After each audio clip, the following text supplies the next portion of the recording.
What's going on, guys? BossOP6 here, back to another video, and today I'm here to do my AEW Dynamite Quake by the Lake review.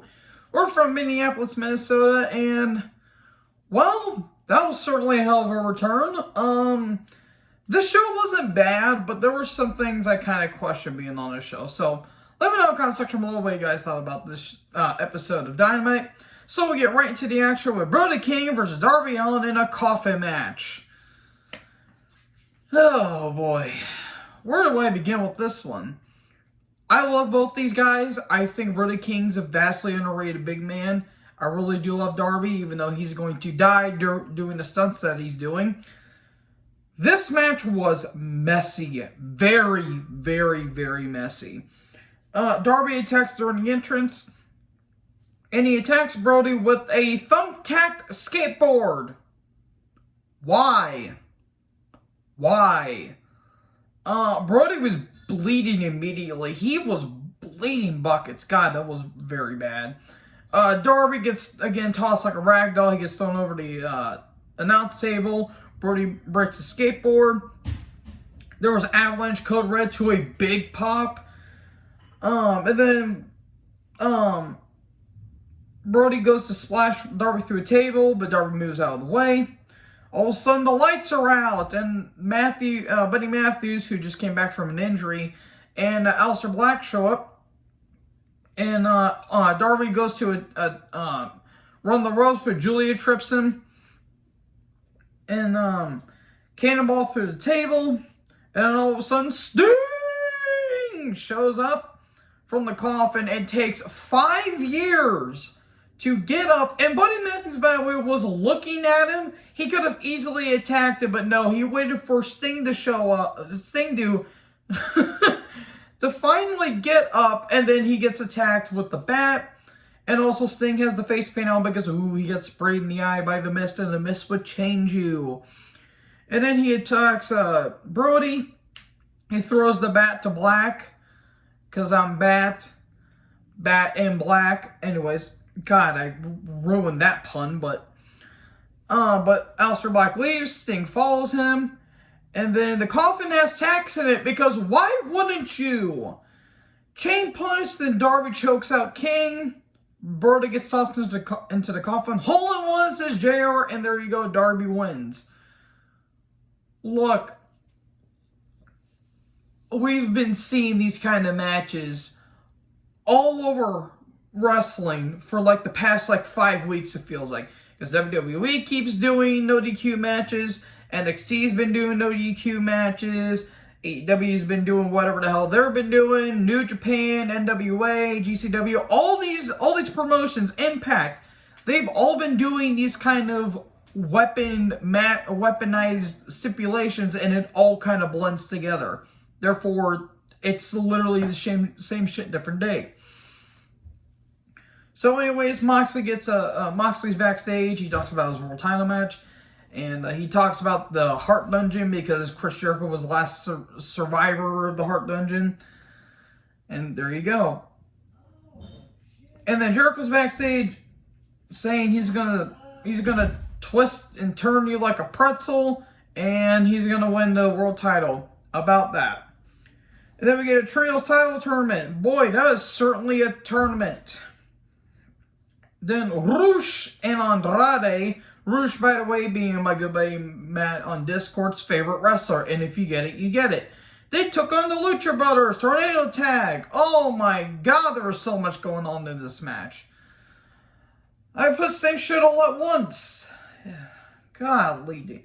These guys are all good workers, but this match really blended together. Really blended together. A lot of no-selling, dives, kicks, and flips the musical, as I put it down on my notes. It's just, again, all these guys are good workers. It wasn't dull. I'm not saying this match was bad, but good Lord, it's like these guys kept doing the same shit, it felt like, for 15 minutes.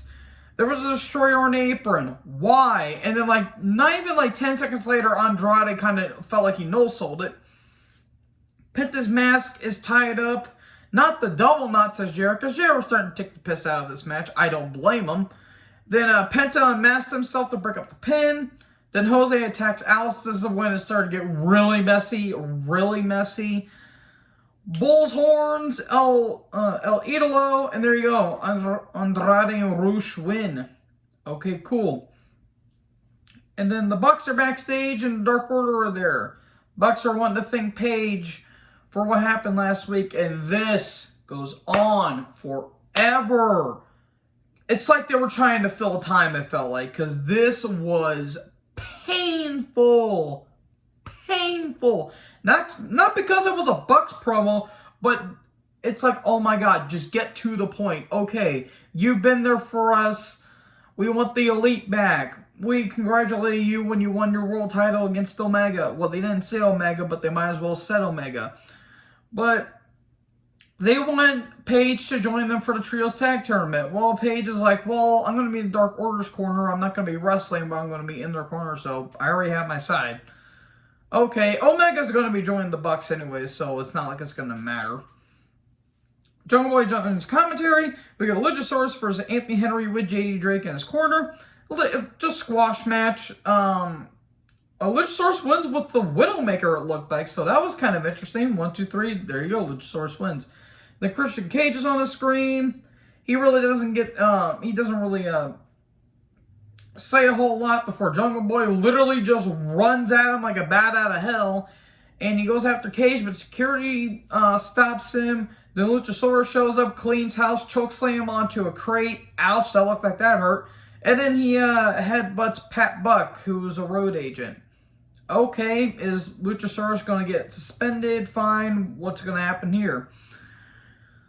So, Miro doing his typical shtick.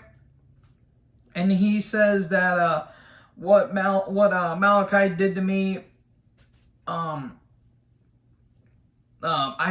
seen the ways of how the House of Black is done, and he talks about pagans and gods and all that stuff. It's not like his promos like blend together, but it feels like he's kind of saying the same shit, but it's in different verbiage. I don't know. It just kind of blended together to me for some reason. And Julia Hart shows up and she's basically like, join us, Miro, join us. And Miro's like, only one woman can touch me. And this is from the word of the Redeemer. It wasn't a bad promo. Like, Miro can cut really damn good promos. It's just that the fact that, I don't know, it feels like he's kind of taking the same thing he's been saying from other promos, and he's kind of like mixing it. I don't know. That maybe just be me. I'm not, again, that's probably just me, but this wasn't a bad promo. I've heard way worse. So, Factor backstage talking about Aaron Solo's match with Ricky Starks. Oh boy, then Lethal Dut, the big tall motherfucker, aka Satnam Singh, come down, and Lethal says, or Dut says, we want one more match for TV Championship. Okay, Wardlow comes down, he says, alright, you got it, and I'm gonna come down and kick all your asses. All of a sudden, FTR show up to a big pop, a very big pop. Lethal tries to get a cheap shot. Like, Dub was, like, looking under the ring to, like, get something, but it looked like they were trying to do a, like, surround the ring thing, but that ultimately didn't work, so I don't know what was going on there. Lethal tries to do a cheap shot, but a big rake, and there you go. Okay, Wardlow's going to be taking on Lethal for the TNT title at some point. So then 2.0 and Anna Jay are backstage. They are trying is what I put down. God bless Anna Jay, but my God, all she does is scream. Get her a manager or don't let her talk. So Garcia talks about how he beat Danielson and that was one of the biggest wins in AEW history. And he proves he's going to be Dragon Slayer. They're going to be having a 2 out of 3 Falls match next week, which I will be looking forward to. And then Anna Jay screams, and she attacks one of the crew members. Cool. She's going to choke everyone out. Cool. Don't care. Stark's video package talking about how him and Solo teamed up. Then we got Solo versus Starks. Well, it wasn't bad, but it just felt like a filler match. the factory, one of the members of the factory gets ejected. I don't know who it was, and I don't care. Solo tries to go for a kick, but Ricky hits him with the spear. 1, 2, 3. There you go. Then Nick Camarado comes down with the chair. Big spine buster. Kind of the way it was saying screw you to Hobbs. And then Ricky goes into the crowd, and then backstage, Hobbs destroys the TV. He literally ripped the damn thing off the wall. That was pretty impressive. So the Gun Club are backstage with interview Lexi. God damn, Lexi looked great tonight. And Billy's talking to them about what happened last week in their dumpster match against the Acclaimed. And then Stokely shows up. Stokely's all over this show tonight. And he's like, well, he calls Billy a grandpa ass, which I don't know why that made me laugh. But he's trying to get the Guns to get his car, but Billy's like, no, not today, or else you're gonna have a very bad day. And then Danhausen shows up. They're going to have a match on Rampage. It's going to be him and Eric Redbeard. I forgot Eric Redbeard was on AEW television. I think he's been on Dark and Dark Elevation, I believe, which is why I haven't watched that show, because one, those shows mean fucking nothing, and two, I only have so much time in the day to watch those kind of shows. So anyways, the best friends are backstage, and they talk about the tree. They're just high-fiving each other randomly. And Parker Bordeaux, Arya Daivari, and who was the guy in the white bandana? I'm nothing against him. I legit have no clue who that is. I did see a tweet on Twitter. I just about died laughing. It was Woodstock 69 versus Woodstock 99. That was hilarious. I about pissed my pants because that was fucking hilarious. But okay, Daivari wants to extend his hand, basically saying join us, basically, but Orange Cassidy's like, no. He's like, okay, how about we have a match on Rampage? Cool. I think they're in the trios tournament, but I don't know if they're facing each other, and I don't care. I don't know who the Dude Busters are. I do know Parker Bordeaux is in AEW. I do remember that, and he just appeared on Dark Elevation. Okay, whatever. I might have to look up who that guy in the white bandana is, because I do kind of feel bad, because the guy doesn't look like he's got a lot of charisma. So, we get Madison Ray versus Jake Cargill with the baddies, Stokely and Hogan for the TBS title. And oh, dear Lord. Oh, God. Why? This should have been on Rampage, in all honesty. God, this match wasn't good. Oh, God.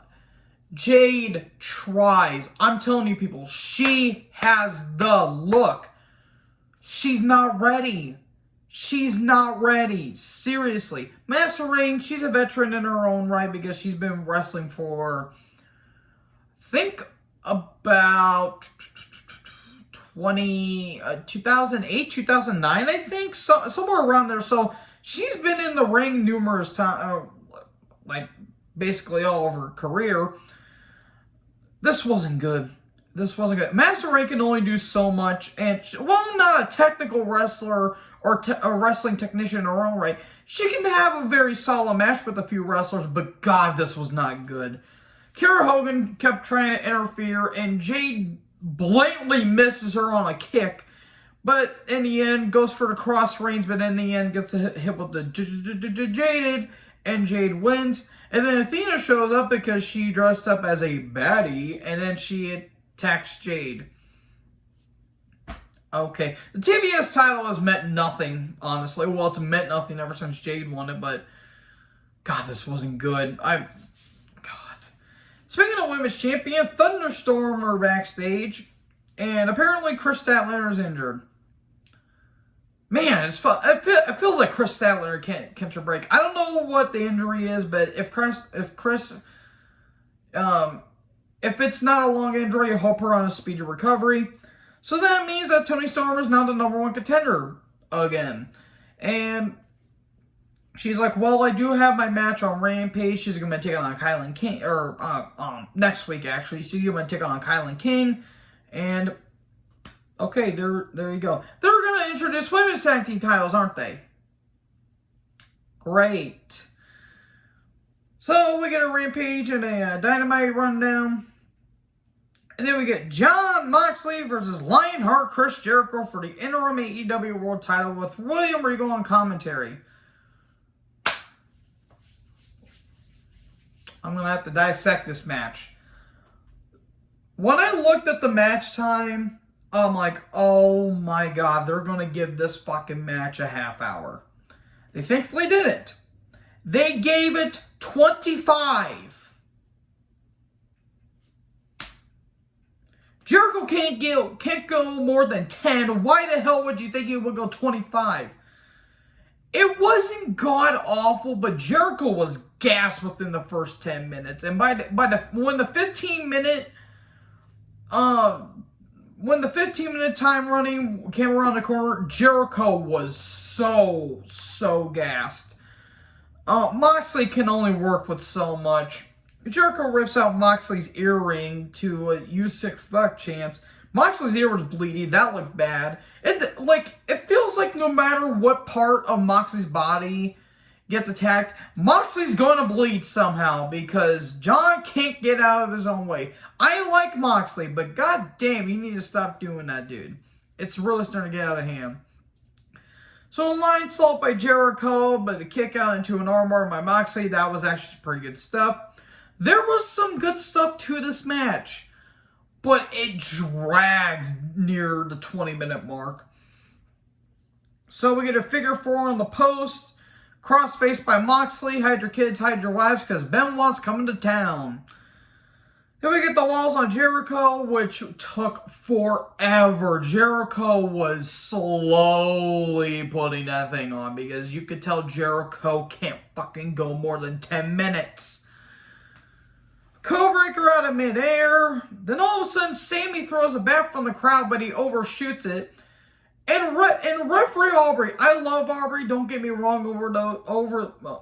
Even though she can be over the top a few times, she somehow gets distracted by a turnbuckle pad, and referee Aubrey looked so dumb. It made her look so stupid. Bat shot, but a kick out. Sleeper, but into the exposed turnbuckle, juice effect, but a kick out. Jericho gets in the turnbuckle. He gets busted open. He looked like he got busted open pretty bad. Bulldog choke. Oh no, the Lion Tamer. Oh no, Moxley's gonna tap out. Oh no, a sleeper. Moxley's got that thing on tight like a boa constrictor. And in the end, Jericho taps. Moxley wins. Thank God. And Sammy Guevara, who recently just got married to Ty Conte, I give it about 5 months. And Jake Hager come down, the most uninteresting person in all of wrestling so far. And considering we have Jay White and Baron Corbin, that is saying plenty. Plus Theory, but oh well. And then Claudio Yuta, Ortiz and Kingston come down. Then 2.0 come down. Same shit, different day. And all of a sudden, Cult of Personality hits, and CM Punk comes back to a big pop, a very big pop. And he helps clean house, stare down with Moxley. Moxley flips him off, and there you go. And JR kind of took a piss out of it by saying, oh yeah, here he is. We all know he'd show up. I mean, god damn it. Whenever JR doesn't give a shit, it's actually kind of funny, but oh well. We knew he was going to return before the pay-per-view, and Omega's going to return too. So there you go. Moxley versus Punk for the Undisputed World title at All Out. Punk's going to win because it's Chicago. But anyways, that's my thoughts on Quick by the Lake, folks. It wasn't a bad show, kind of 50-50. Some pros weigh out the cons, but I felt like the cons outweigh more than the pros. So anyways, what did you guys think about the show? Down in the comment section below. Make sure you guys like, comment, subscribe, tap the little bell for more notifications. Join the herd. Talk to you guys next video. Peace out.